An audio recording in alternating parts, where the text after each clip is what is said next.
aku Sylvia Lin, selamat datang di channel YouTubeku. Hai, apa kabarnya? Semoga hari ini adalah hari yang menyenangkan untuk kalian semua ya. Nah, di video kali ini aku mau ngomongin tentang sleep training. Nah, pasti sebagian ibu-ibu udah familiar banget nih dengan istilah ini. Tapi siapa tahu ada juga nih yang belum tahu apa sih itu sleep training gitu ya. Jadi sebenarnya dari tahun kemarin aku udah lihat beberapa video tentang orang tua yang melakukan praktek sleep training ini kepada anak mereka yang masih bayi gitu ya. Dan tahun ini pun aku juga ada melihat beberapa video tentang hal itu, dan selalu di komenannya itu penuh dengan pro dan kontra gitu ya. Jadi ada yang setuju akan hal ini, ada juga yang sangat-sangat mengecam tentang hal ini gitu ya. Bahkan ada yang mengecam kok ini adalah tindakan yang kejam yang dilakukan kepada anak mereka. Padahal anak mereka tuh masih bayi, harusnya tidurnya tuh masih sama orang tua supaya ikatan batin antara seorang anak dan ibu tuh jadi dekat, lengket gitu. Seperti itu ya intinya. Nah, sebelum kita ngejudge sesuatu gitu kan, alangkah baiknya kalau kita benar-benar cari tahu dulu nih sleep training itu apa gitu kan. Jadi di video ini aku bakal kasih tahu apa sih sleep training itu, apa aja manfaat dari sleep training, kapan sleep training ini bisa dilakukan kepada anak kita, dan apa aja kontra tentang sleep training ini. Jadi buat ibu-ibu yang penasaran, silakan nontonin video ini tanpa di skip-skip ya. Terus jangan lupa juga dukung channel ini dengan klik tombol like-nya, lalu klik tombol subscribe-nya. Dan jangan lupa juga nyalain loncengnya supaya kalau aku ada upload video terbaru, teman-teman bisa langsung dapat notifikasi dan gak ketinggalan sama video terbaru dari aku. Habis itu jangan lupa juga share ke seluruh sosial media yang teman-teman punya, supaya teman-teman yang lain juga bisa ikutan nontonin video ini, oke? Oke, jadi sleep training itu dilakukan untuk melatih supaya bayi bisa tidur sendiri selama beberapa jam dan terjadwal gitu. Jadi kayak pola tidurnya itu teratur, dan ini tuh bermanfaat untuk kualitas tidur bayi dan orang tua. Nah, setelah bayi dilatih, bayi bisa tidur dari 9 jam sampai 12 jam di malam hari. Jadi bayi tuh bisa tidur dengan nyenyak. Habis itu hal ini bisa dilakukan dari usia bayi memasuki 4 bulan sampai usia 9 bulan, atau menurut ibu-ibu sekalian anaknya nih udah siap dilatih di usia berapa. Ada juga yang melatih anaknya sleep training di usia 12 bulan ataupun 15 bulan gitu ya. Jadi benar-benar disesuaikan dengan waktu dan kesiapan sang anak. Nah, hal ini menurut aku bagus banget gitu ya. Walaupun memang aku nggak nerapin hal ini, karena dulu aku tuh memang masih belum tahu tentang sleep training gitu ya. Jadi dari segi manfaatnya itu kayak bagus banget ya untuk kualitas tidur yang baik bagi bayi dan orang tuanya. Metode yang pertama itu adalah metode cry out. Jadi bayinya ini dibaringin di tempat tidurnya gitu kan, pada saat udah menjelang jam tidurnya gitu ya. Lalu jika bayi ini menangis, maka bayinya akan dibiarkan menangis sampai dia diam sendiri dan akhirnya tidur karena kecapean nangis. Seperti itu. Jadi metode ini itu adalah membiasakan supaya bayinya itu mandiri, dan bayinya itu belajar untuk menenangkan dirinya sendiri saat dirinya itu menangis gitu. Ini adalah metode pertama, yaitu cry out, dan ini adalah metode yang banyak dikecam sama orang karena ini metode yang dianggap sangat kejam untuk dilakukan kepada bayi gitu ya. Metode yang kedua itu adalah metode menangis terkendali atau yang disebut Ferber gitu ya, yang aku baca. Metode menangis terkendali ini seperti ini. Jadi kalau misalnya pada saat dia menidurkan anaknya, jadi kasih tidur kan, orang tuanya keluar gitu kan. Terus jika anak menangis, orang tua tidak akan langsung masuk. Jadi tunggu 5 menit dulu setelah anaknya nangis, baru orang tuanya masuk dan menenangkan anaknya.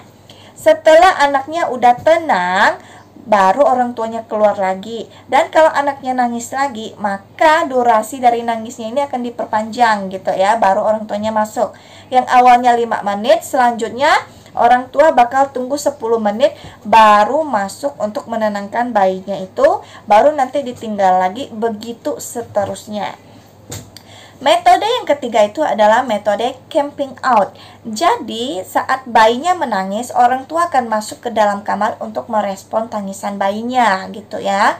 Dan camping out ini juga memperbolehkan orang tua tidur di satu ruangan dengan anaknya, asalkan orang tua tidak banyak bicara dan tidak menggendong bayinya, gitu ya. Jadi, kalau misalnya anaknya nangis, mungkin ditenanginya dengan cara ditepuk-tepuk atau dibelai. Mungkin seperti itu ya.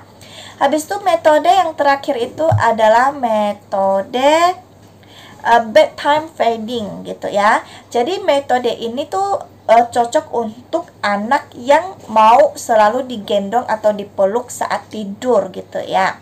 Jadi kalau misalnya anaknya nangis, orang tua boleh masuk ke dalam kamar dan menenangkan anaknya dengan cara digendong ataupun dipeluk gitu ya. Dan setelah anaknya udah tenang, maka anaknya akan dibaringkan lagi dan orang tuanya akan keluar. Dan begitu seterusnya, kalau misalnya anaknya nangis lagi, orang tua akan masuk ke dalam ruangan itu dan menggendong anaknya ataupun memeluk anaknya untuk menenangkan sang anak gitu ya. Nah, dari keempat metode tadi yang udah aku sebutin, ibu-ibu bisa cocokin anaknya itu cocok dengan praktek yang mana gitu ya. Habis itu, aku juga bakal sebutin manfaat dari sleep training ini. Manfaat yang pertama, ibu-ibu pasti tahu ini dapat membuat kualitas tidur yang baik untuk bayinya maupun orang tuanya. Jadi, bayinya bisa tidur nyenyak, orang tuanya juga bisa tidur nyenyak. Kedua, pola tidur anak jadi teratur gitu kan. Jadi dia ada jamnya, kalau udah mendekati jam itu dia akan mengantuk dan tidur, seperti itu. Lalu yang ketiga, ini juga bisa membuat orang tua punya waktu untuk me time gitu ya. Biasanya kalau ibu-ibu yang habis melahirkan kan nggak ada waktu nih untuk diri sendiri. Terus kalau anaknya tidur lebih awal, otomatis sang ibu punya waktu me time 1 jam, 2 jam untuk melakukan hal yang disenangi gitu ya. Dan ini juga bisa membuat ibu terhindar dari stres gitu kan. Keempat, ini juga mempengaruhi perkembangan otak anak gitu. Jadi kalau anak yang tidurnya lebih nyenyak, perkembangan otaknya pasti jauh lebih baik seperti itu. Lalu yang terakhir, sang ibu juga tidak akan mengalami stres karena kecapean dan kekurangan tidur ya, kayak gitu.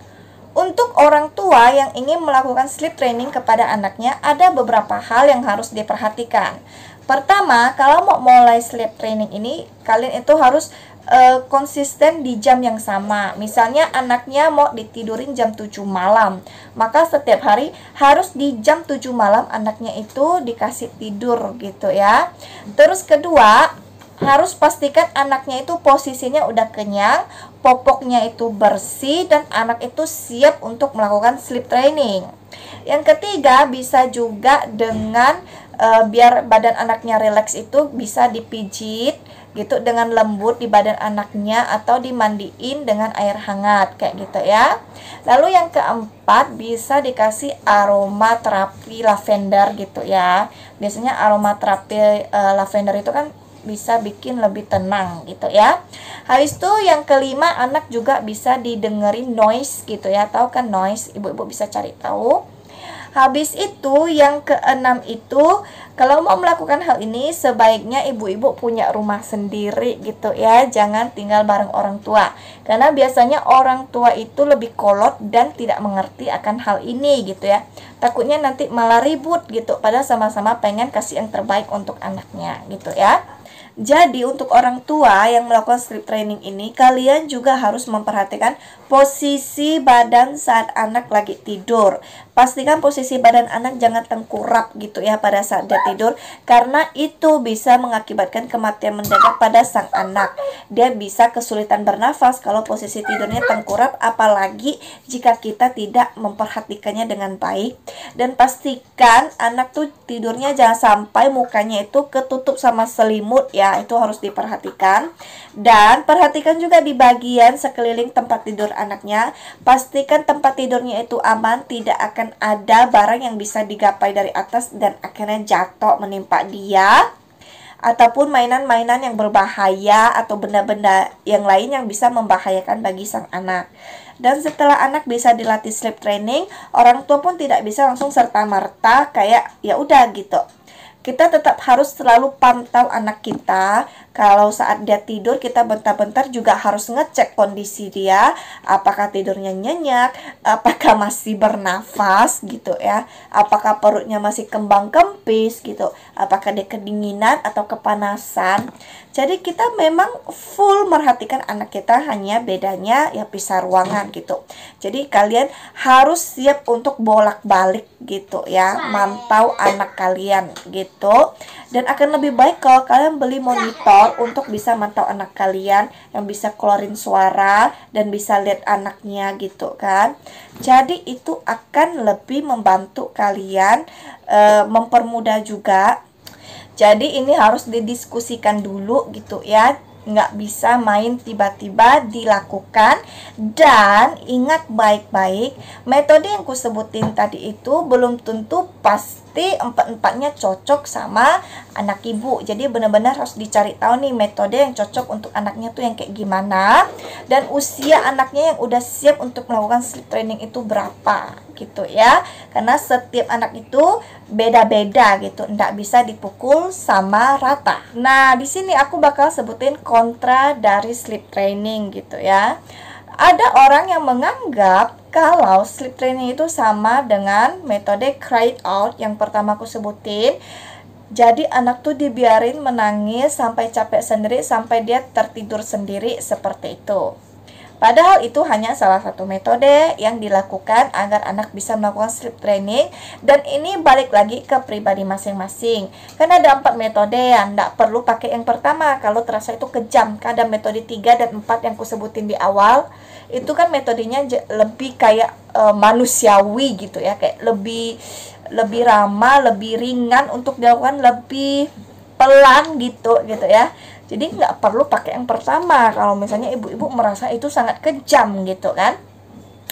Habis itu yang kedua, anak mungkin bisa merasa tidak aman dan nyaman saat ditinggal tidur sendiri gitu ya.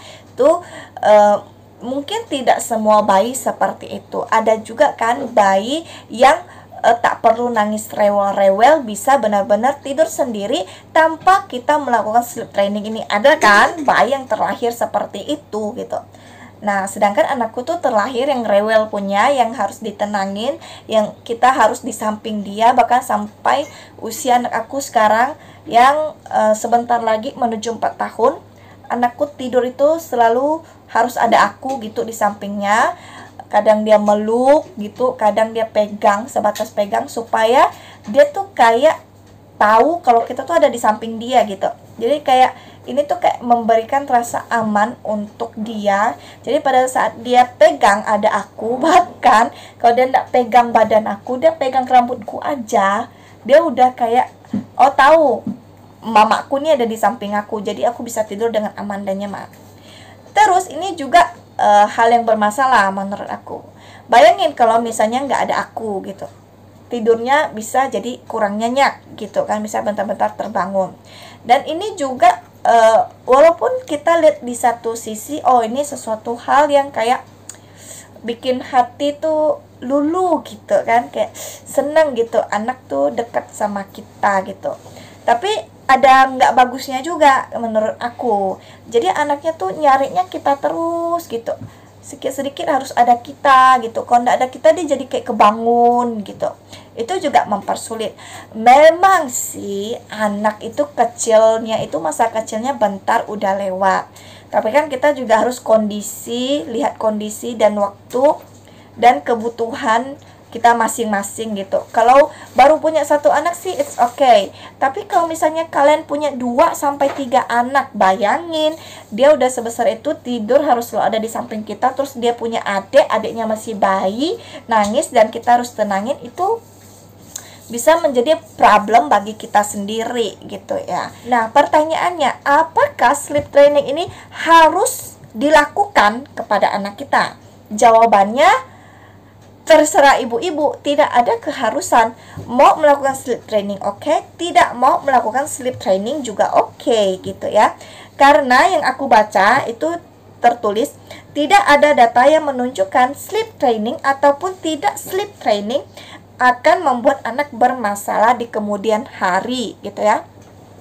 Jadi memang kalau mau melakukan hal ini atau tidak mau melakukan hal ini ya memang tidak bermasalah di kemudian hari. Cuman sleep training ini memang membantu untuk si ibu dan anaknya juga gitu loh. Dan kalau ibu-ibu ingin melakukan sleep training ini, ibu-ibu harus ekstra sabar karena bukan sekali coba langsung jadi gitu. Dan ini nih harus dilakukan berapa lama, harus rajin bolak-balik ke kamar anak dan harus tega-tegaan sebenarnya kalau mau cobain sleep training ini gitu ya. Jadi di sini aku hanya bahas apa manfaatnya, apa itu sleep training, kapan bisa dilakukan, dan kontra dari sleep training, dan juga dengan opini pribadi aku sendiri. Tapi kalau ibu-ibu merasa ibu-ibu suka anak tidur dekat sama ibu tidak bermasalah. Kalau setiap ndak ada di dekat ibu anaknya nangis gitu, misalnya kejar-kejar gitu, mau ibunya selalu ada di sampingnya baru dia bisa tidur nyenyak, itu balik lagi ke pribadi masing-masing. Karena ini kan kehidupan kita, anak-anak kita yang tahu baik buruknya ya kita sendiri gitu. Jadi kita akan lebih baik kita cari tahu sesuatu dulu supaya kita tahu itu apa. Jadi jangan langsung dijudge seenaknya kita gitu ya. Bijaklah dalam mengetik di dalam sosial media, karena sekarang itu kalau kita sembarangan ngetik, kita itu bisa dilaporin gitu ya. Jadi baik-baiklah dalam mengetik dan hati-hati, oke? Karena ada undang-undang yang mengatur akan hal itu. Jadi kita saling menghargai dan menghormati sesama kita, baik yang bertatap langsung ataupun melalui dari media sosial. Oke? Sampai ketemu di video berikutnya minggu depan, dan semoga isi video ini bermanfaat ya. Bye bye.